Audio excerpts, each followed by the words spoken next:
Hey everyone, welcome back to the channel. Thank you for being here. My name is Andrew, coming to you from the beautiful Carolinas. Today's topic is going to be when the turbulent waters become calm and quiet. Think about that for a minute. Everyone, if you like the content, please like, subscribe, and share. So I'm referring to the narcissistic relationship when you were in it, and now post-narcissistic relationship if you have exited it. The turbulent waters that you were in when you didn't even know what was going on was the body of that narcissistic relationship. Most likely, you were tricked and trapped and groomed into entering a relationship with a person who was wearing a mask, trying to manipulate you. They were aligning themselves with you. They were assimilating themselves with you, and they had plans with you. The plans that they had, however, were completely different than the plans that you had.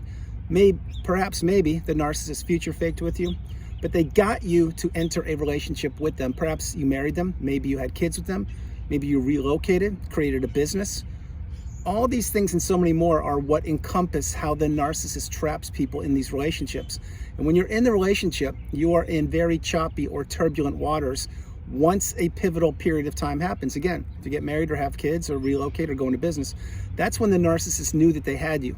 That's when they knew that all of their hard work in the beginning of that relationship would now pay off dividends handsomely in the future, because they had now taken you out of what you thought was the calm waters, the resting waters, the peaceful waters, where everything is puppies and rainbows and dolphins and whales. And they placed you in that turbulent water, very choppy ocean of abuse, a very deep, deep, dark pool of toxicity.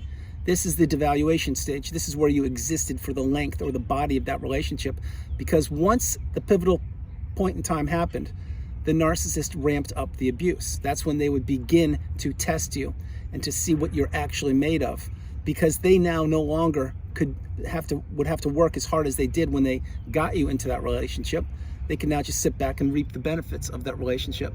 And the benefits of that relationship were to slowly extract your resources, which included your time, your money, your energy, your effort, your love, your empathy, your status, your health, your network of friends, your social circle, everything about you. They wanted to take this from you, and they did that slowly and insidiously as they laid on the gas pedal of abuse more and more, and they kept you adrift in that turbulent ocean.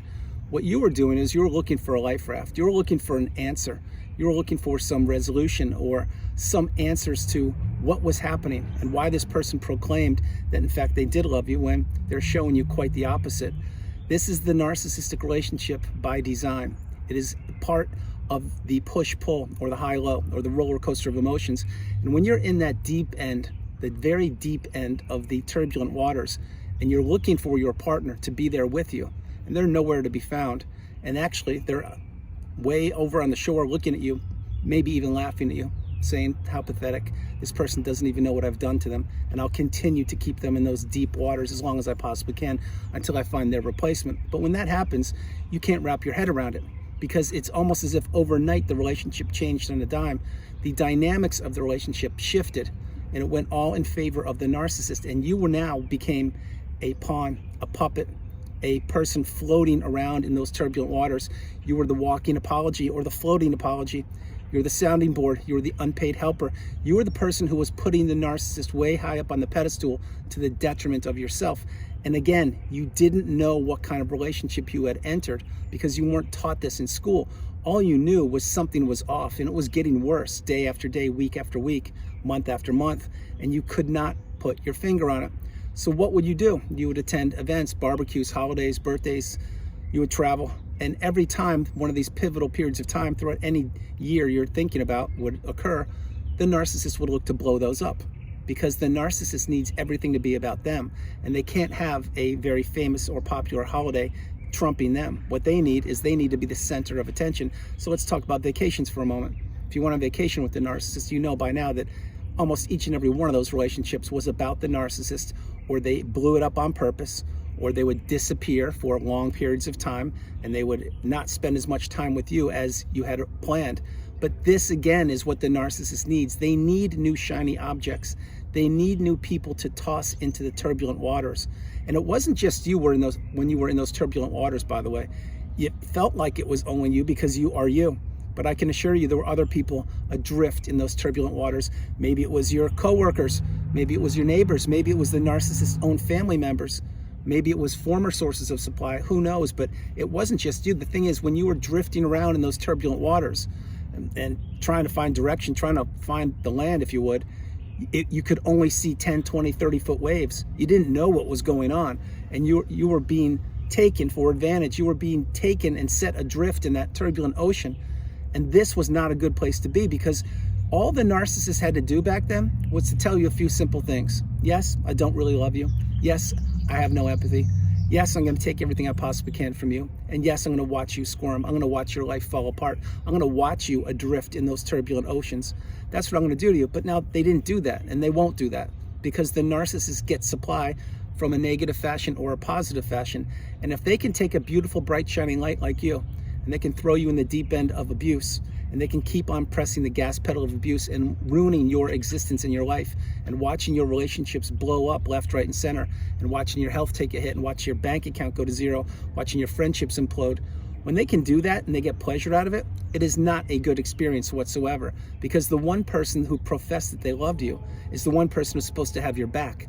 They're supposed to be there through thick and thin, no matter what. It's supposed to be the two of you against the world, essentially, until you have children. At least that's what it was when the wedding bells rang. And that's the vows that you took when you married the narcissist, if you did. That's not what the narcissist saw. They saw that as a license to abuse. They now showed ownership in you. The narcissist does and or did believe that they owned you. They sincerely did. That's why so frequently the narcissist will tell you things like this, like, oh yeah, all my exes always return to me. I can get any ex back if I want to. It's very simple. Because they're cocky, they're arrogant, they're very overplaying of their hand. And they believe that once they place somebody in the trauma bond, that person, first of all, they won't get out of it, but that's not you. And second of all, they believe that these people will line up. The line will be out the door to be in contact with the narcissist, because that's what the narcissist does. They get you hooked on them. They have multiple people in that deep end of abuse, in that very, very topsy-turvy ocean of abuse. And it was just you for a period of time, because you thought it was only you and you couldn't wrap your head around it. No, there were multiple people in there. You just couldn't see them because the waves were too big. And now when the relationship ends, I will tell you, it's like a tidal wave. It's a tidal wave of emotion. It's a tidal wave of ending of the relationship. It's a tidal wave of no longer enduring the abuse to the level you endured when you were in the relationship, but there's a whole new level of unpacking that you're going to have to go through. It's called the healing path. And the healing path is when you really understand that the narcissist did not have your best interest back then. They don't now, and they won't in the future. And that the path is to go no contact with these people and block them, etc. But when the relationship ended, and let's say you were discarded, what happened there is you really had to slow your life down, and you really had to try and paddle your way back to the ocean, to the shore. And to do that, it was very, very challenging, to say the least, because you couldn't see the shoreline at first. It's kind of like the light at the end of the tunnel example I give you, but now I'm using the ocean with the shore. You couldn't see the shore, and you didn't know what narcissism was. So you probably typed into a search engine or a browser or YouTube something like "spouse won't talk to me" or gaslighting or something, and you went down the rabbit hole of education and exploration, and then you deduced or put two and two together that, oh my gosh, I am in a trauma bond. I can't believe this. This person actually didn't love me. They didn't care about me. That's why they just threw me away the way they did. That's why they left me adrift in this very turbulent ocean. Yeah, all those things are true. And usually the narcissist will discard somebody when they're at their lowest point. Meaning, example, you have medical concerns, you lost your job, there's a pandemic, maybe it's during a holiday season, maybe it's when they've instilled the smear campaign and your support system is blown up. Maybe it's when you have credit card debt. Who knows? But the narcissist is very selective as to when they discard people. They know what they're doing. Each and every time when they discard somebody, they know what they're doing. They're doing it to inflict the most damage upon the person and to keep that person stuck in the turbulent waters. But then what happened with you? You slowly put your life back together. You understood that actually going no contact was the path after you tried to get closure from the narcissist, and they would not provide that for you. They would just sit down and talk to you for a moment, or listen to you try to save the relationship when they were getting supply from your misery and from your discomfort and from your shedding tears and crying. And they would give you a smirk. And they would just look at you and say, yes, I get it, but that was then, this is now. It's over. It's not as if anyone's dying here. They would say things like that, or famous line, we had what we had. They would say it callously, They would say it shallowly. They would say it with hollow words. They would say it with a grin, a smirk. They would give you the big beach ball, black pupils of their eyes looking at you, watching you flailing in that ocean when you were sitting right next to them trying to get closure from them. And they would not throw you a life raft. They would not direct you to the ocean, to the shore. What they were hoping for is you would stay stuck out there like most of the people that they enter relationships with. But what you did is you were persistent. You were determined, you were driven, you were resilient, you were encouraged, you were focused, and you were stronger than you ever thought you were, because you found that needle in a haystack. You found that one drop of water in the ocean, which was the education, it was the wisdom on the narcissistic abusive cycle. And then slowly you looked out and you could see there was a shoreline there. It was way up in the distance, but you could see it. And this is when you began to heal. It's when you began to slow your life down. Perhaps you did block the narcissist back then. You began to meditate, to journal, to see a therapist, heal childhood wounds. You began to really rebuild yourself, and it took you a long period of time to practice radical acceptance, which means just accepting the way reality is, not the way you thought it should be, meaning the narcissist did never love you. They didn't care about you. They looked at you as an opportunity, and they looked at you as what they could take from you. When you did all these things, slowly but surely, throughout many sleepless nights and carnal screams on the ground and losing weight or gaining weight or not being able to turn a light switch on for a period of time. When you did all these things, you really began to heal. Now, it did not happen overnight. Nothing happens overnight. It took you a long time, a mountain of time, but each and every day you were getting better. You were seeing behind the mask more and more. You were understanding that this was a relationship that you had to go through because you can't change the past. And the narcissist looked at you as someone who they could take advantage of, and they could take everything from you. This is a very tough pill to swallow, but it's real. And then slowly you began to get better and better. And after a period of time, which I can't put the exact period of time on, only I can put my period of time down, and I'll do that one day when I speak publicly. But after you slowly heal and you understand that you're actually grateful to be out of that relationship, you did not want to go through it. You wish the narcissist was somebody different, but they're not. And you also wish the narcissist could change, but you now know they can't.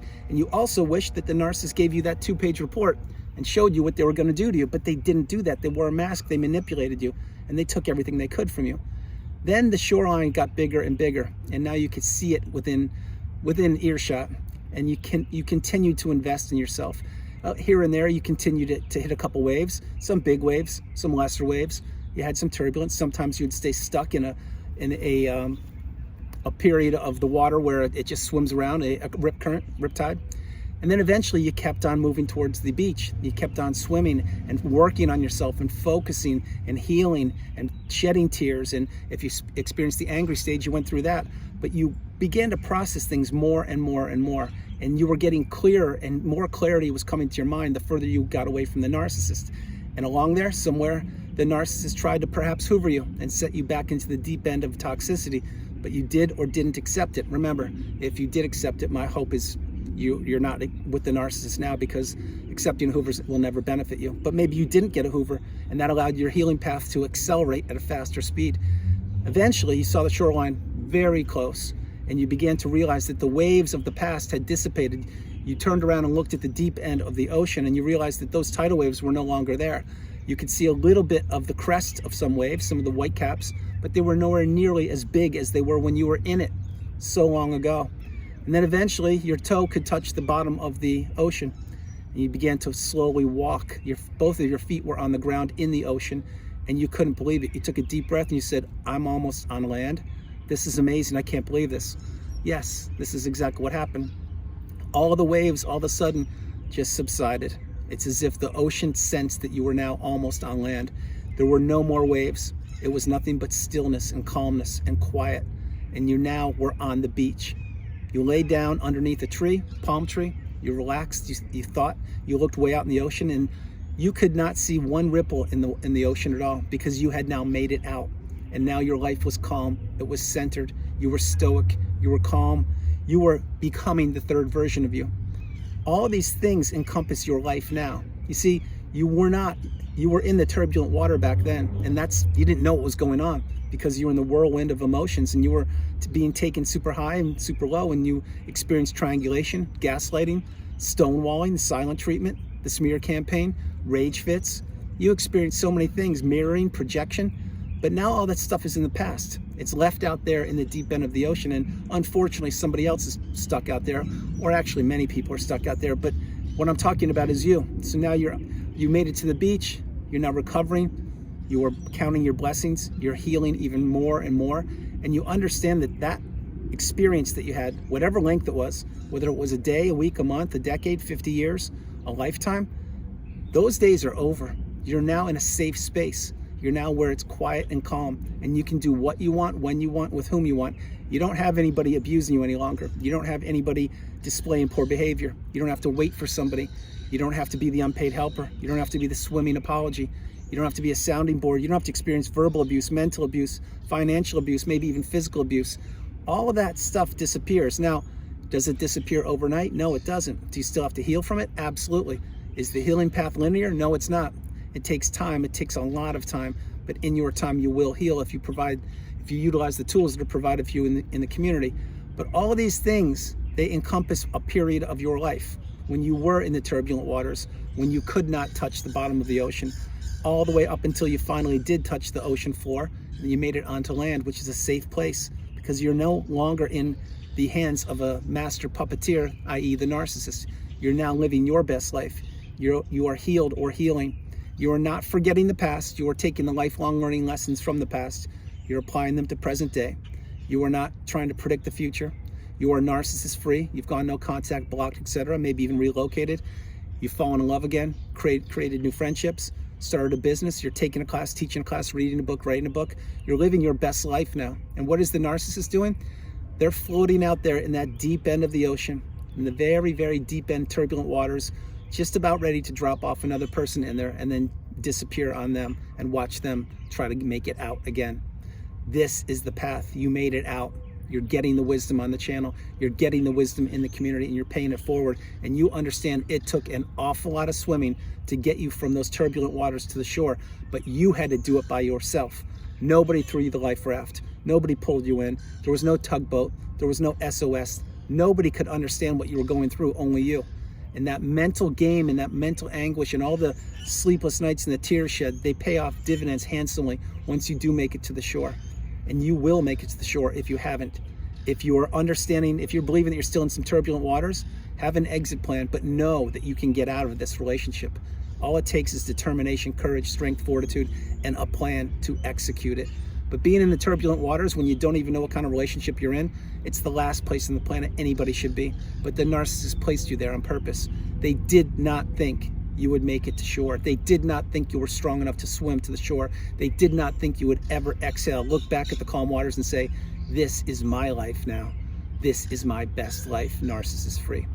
Everyone, that's the video. I hope you liked it. I loved doing it from the beautiful Carolinas. This is Andrew. Namaste. Have a great afternoon, evening, or morning, no matter where you are on the planet. You are not alone. God bless you all. I love you. And how appropriate is this? At the end of the video, the bells are ringing. You can't make this stuff up. There is no such thing as a coincidence. Those are the bells of liberation. They're the bells of freedom. They're the bells of your future. And they are the bells of the abundance, which is within you. I love you all. God bless you. And I'll talk to you tomorrow. All right. Bye, guys. And great job swimming. Continue on the path, swimming forward every day. I love you all. Bye.